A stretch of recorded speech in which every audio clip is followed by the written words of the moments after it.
നമുക്ക് അതിനാവശ്യമായ കമലയെ തുരത്തുവാനുള്ള ചന്ദനത്തിരി ഗണപതി ബുക്ക് എന്നിവയാണ്. ഒരു വലിയൊരു ഇല വെച്ചാണ് ഒരു വായ കൂടി വേണ്ടോ ഒരു വായ കൂടി വേണേ പിന്നെ എഴുതുന്നത്. പിന്നെ നമുക്ക് ഗണപതി വേണമെങ്കിൽ നമുക്ക് ഒരു വലിയൊരു കല്ല് വെച്ച് അഡ്ജസ്റ്റ് ചെയ്യാം. നമുക്ക് അതിനെ തുരത്താം. അല്ലെങ്കിൽ കോമാളിച്ച് ഇങ്ങനെ വരുന്ന അവളെ പോലും നമ്മൾ ഇങ്ങനെ കളയണം, കളയണം, തീർച്ചിട്ട് ഇങ്ങനെ കളയണം, ഇങ്ങനെ കളയണം. അതാണ് എനിക്ക് അവസാനം വരത്തിന്റെ ഫുൾ ചോറായാല്. അപ്പൊ മക്കളെ ഒന്ന് അടിച്ചു കയറി വരാൻ പറയും. നമ്മുടെ ഉപ്പെടുത്താണ് വെച്ചാല്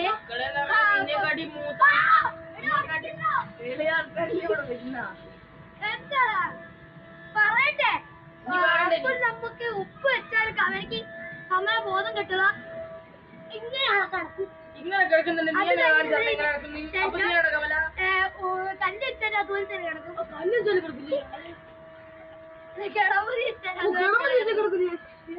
പിന്നെ മക്കളെ ബുക്കൊന്ന് വെക്കണം.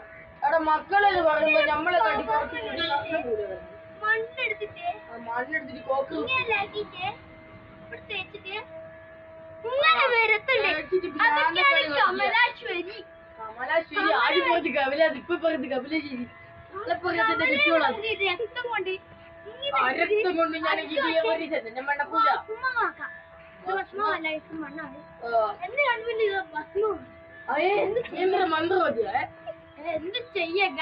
ഒന്നും ചെയ്യണ്ട ചെയ്യണ്ടല്ലേ നമ്മള് പറഞ്ഞു കഴിഞ്ഞു. പഠിപ്പിയാകെ സ്റ്റുഡന്റ് ആണല്ലേ